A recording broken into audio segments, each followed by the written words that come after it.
Hey everyone, Chris Bentley here, host of Social 333 Podcast. Welcome to the show. Today, my guest, Todd Boeding. Todd, welcome to the show.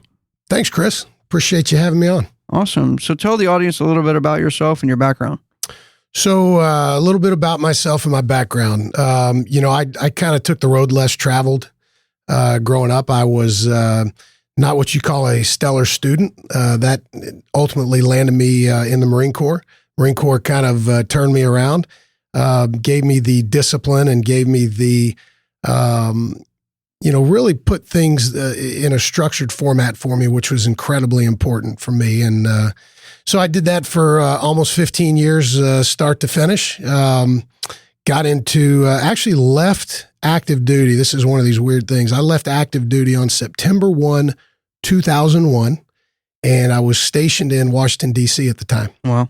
So I was able to see the Pentagon right after it was hit. It was a very surreal moment. It's still absolutely emblazoned in my mind. Just watching people walk around in a very in a fog, and so those conspiracy theorists that say it didn't really happen, I can tell you that it did. So anyway, shortly thereafter, though, decided to leave the Marine Corps. Although I did stay in the reserves for a couple of years and went into corporate America. Spent 20 years in corporate America in the mortgage business, and found it to be very exciting at first. Then kind of lost my purpose a little bit. One of the things about being in the military is when you have the uniform on every day, you know what your purpose is. It's incredibly clear. But that was less clear when I got out. So I had to keep refining my purpose. So I ended up finding it again right up until through the pandemic. And then I was working at a company for a guy that I just could not get on his page. I mean, to save my life, I couldn't get on his page. And when you're junior to somebody, that's your job, is to get on their page, right? I just couldn't do it. And it's not that I wouldn't or refused to, I just couldn't, for whatever reason, we couldn't connect. So anyway, one day I was, I kind of got that proverbial tap on the shoulder that said, hey, the things are tightening up and we've decided to eliminate your position. And really, I almost jumped up out of joy. And that's a truthful statement. I was doing well financially, but I just, like I said, wasn't fulfilled anymore. And it was kind of God's way of tapping me on the shoulder and saying, hey, that thing you've been thinking about, it's time to go do it. And so that launched me on the path that I'm on right now, which is developing young leaders that have never had any formal training. That's really awesome, because we were just kind of talking about that a little earlier about just, like I was in corporate for a little bit and then I hated my job. I hated basically every job except maybe working at the bartending and turning wrenches. But outside of that, it was just always like I had to like say hello to the boss, and then I had new bosses, and then I had bosses that like were people that sat next to me and were the same level as me, and maybe they got like an upgrade, and then I was like, how the hell did you become a boss, right? And then it just and then talking about like the Marines and stuff, I'm really big into the military. I think I somehow, some way, like in a former life was in the military, and some sort of leadership role, and talk a little bit about that leadership part of it, because I think a lot right now is getting into people thinking that they're a leader. Right. And then I have my sister, I don't want to throw her under the bus, but like she thinks that she's a leader. And I try to explain to people that, and I don't know if you agree with me or disagree with me, but like leadership isn't just like you just watch a YouTube video and then you're a leader, right? Like it doesn't happen. No, like that. And no. Like, for me, like I was born a leader. Like people love me or hate me are going to follow me, right? Like we're going to go to battle, and like I'll be the first one off the plane, and we're going to go. And like at the end of the day, like I got you and you got me, right? Like let's go. And some people just like, that ain't the way. They just got to watch a YouTube video or something. Well, and a lot of people do believe that leadership is that simple, but here's the analogy that I run there. Chris, do you know karate? I do. Okay. Did you learn karate by reading a book? I did not.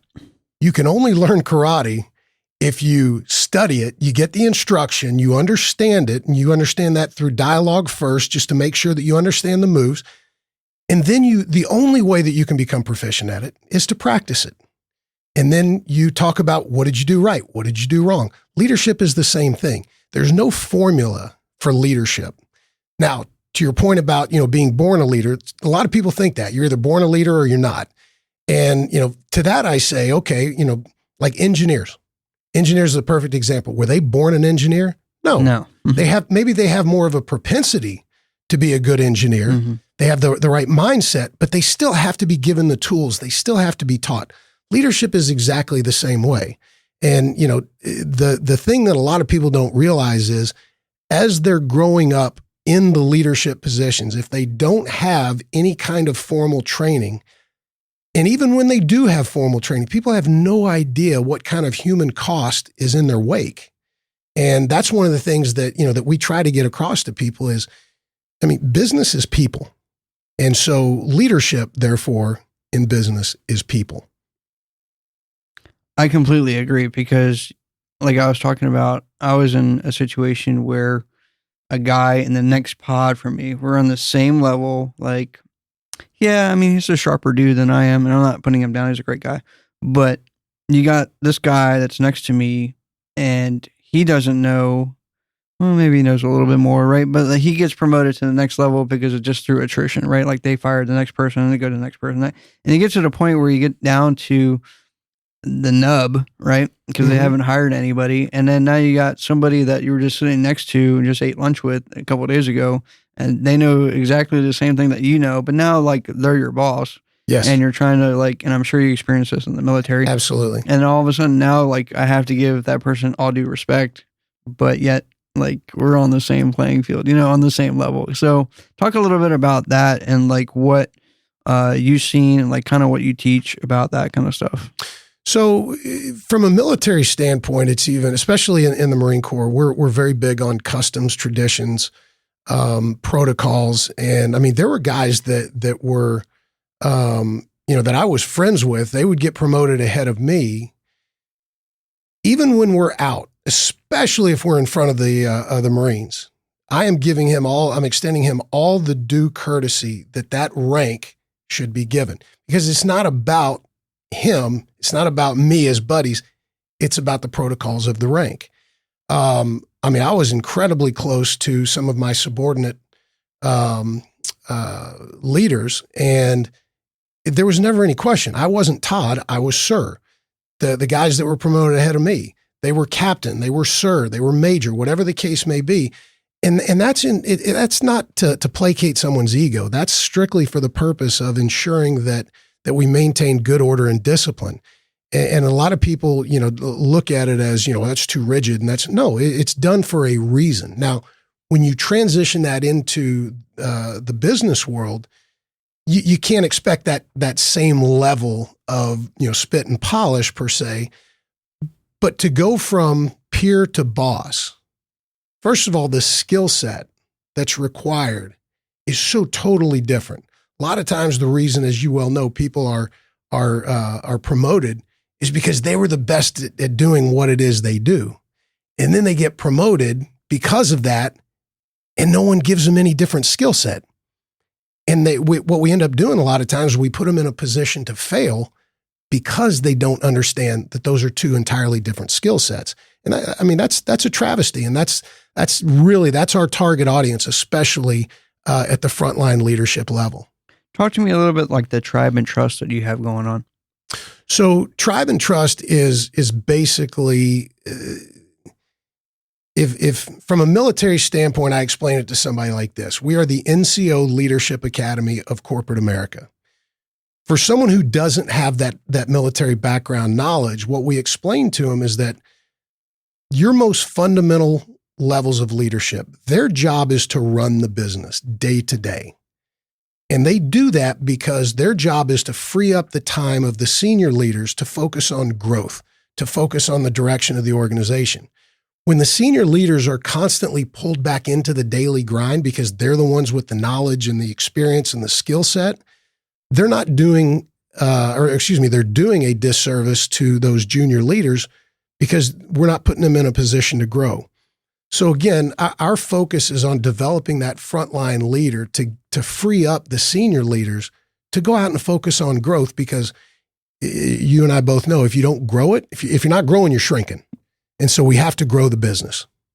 That's one of the things that I've come across, and I kind of did like a mini ego death, whereas that I had to realize and come to the conclusion that I couldn't do it all. Right. Yes. And I, as an entrepreneur, and I know a lot of small business owners and entrepreneurs run through the same thing where they're like, okay, well, I just hired you, but like, I know you don't have the same skill set that I do. So I'm going to do all the selling. I'm going to do all the lead calls. I'm going to do everything, but you just hang out and watch me. Right. And you'll learn by osmosis. Right. And it just doesn't work. So I had like that mini ego death. I was like, all right, look, like I'm going to go ahead and just like take all that stuff and like take it off my plate. Mm-hmm. It's going to free me up to do what I need to do, which is make you guys better by you guys doing out and doing it and screwing it up and asking me questions. And then eventually, whether it takes a month, a week, 8 years, like eventually you'll get it, because I know that they will. They're proficient. I wouldn't hire somebody to do it if they weren't proficient. Sure. And I think that's kind of where we're going with kind of like the conversation is like you come across this all the time where it's just people aren't willing to just give up the ego, or they hire incorrectly, or yes, like you said, they just go off of like a speciality that person has. Correct. Yeah. And the, you hit a couple of things that are right in the heart of what we deal with. First of all, one of the things that we tell people is we're not here to fix a bad hire, because, hiring is a really a talented process unto itself. But there are so many talented, really good employees. And one of the things that drives me absolutely crazy is when I hear, folks, 40s, 50s, 60s, and they're like, oh, kids these days. Well, you know what? Whose fault is that, by the way? That is the fault of our generation. But the reality is these kids are incredibly smart, and the majority of them are hungry as can be. But you have to invest in them. You have to show them that they're valued. You have to put the time into them. And what happens a lot of times, and Chris, you just kind of mentioned this, is we bring somebody in, we delegate to them, but we don't let go. And it's kind of, it reminds me of, I had a Rottweiler when I was in the Marine Corps, and I had to train the dog. When I give him a pig ear, I wouldn't let go. And the reason I wouldn't let go is because I had to show him, who's in control, right? Well, that's fine the first couple of times, but at some point you got to let it go, and you got to let them, act on their own. And a lot of people are afraid to do that because they're, I'm the expert at it. Why am I going to let somebody else do it? Okay, that's fair, but why'd you hire this person, bring them in to begin with? Right. I think what you also talked about was just the different generations and different generational gaps, yes, different stuff. Talk to me about like what corporations are missing out on or like misreading when you get into a new hire that has different generations. Like I know I'm an older person, right? So like I hire somebody that is young, like I don't expect to be their best friend right out the gate or mm-hmm. anything like that. Like, I'm the boss, they're here to work. But like, what are they kind of like misreading right now? Well, I kind of already touched on it, but I'll elaborate. And what I touched on is that there is this belief that these kids are not smart, they're not driven, they're not street smart.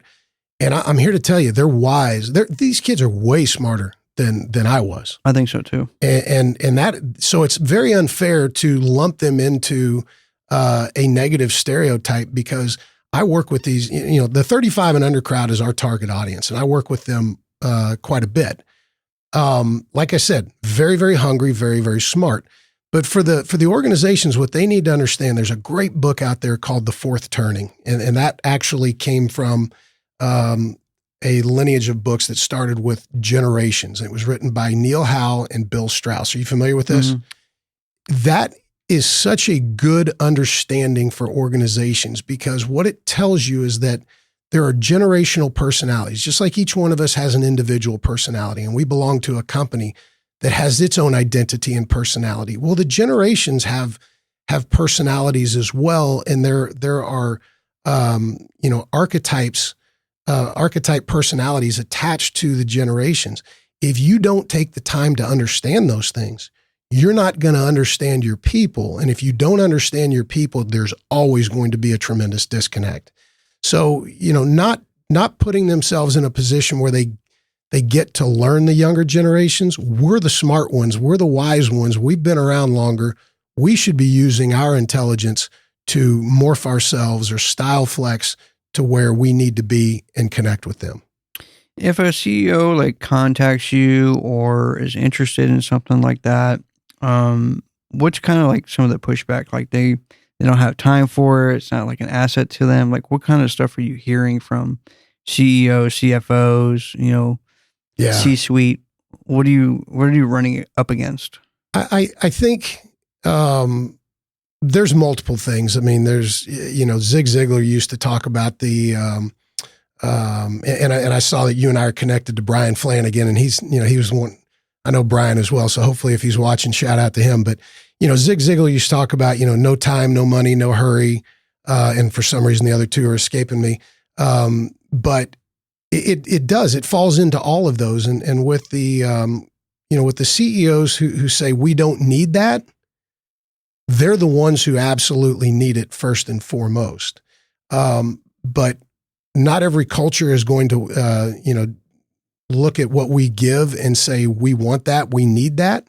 So as a result, it's kind of like the old military maneuver warfare. You just, you bypass them and you find the people that are interested in getting better. But unfortunately, those CEOs and C-suites will eventually, they may realize it because of a tough lesson, but they definitely realize it at some point if they care about their people.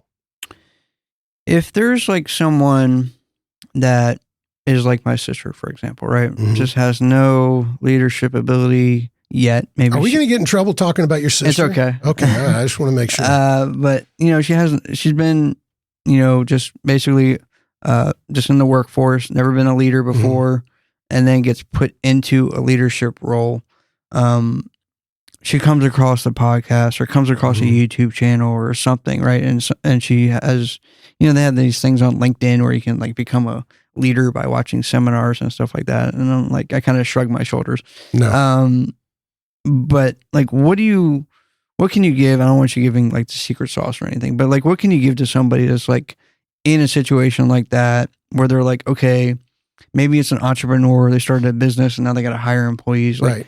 and they have no, any idea how to be a leader. Like, what can you kind of give them as a small nugget, not the secret sauce, to like help somebody on their path to becoming a leader? Even if, like, obviously they never went to the military, right? But like, kind of give me something that you would recommend for somebody. Listen, I don't have any problem talking about the secret sauce because the secret sauce is not something that I created.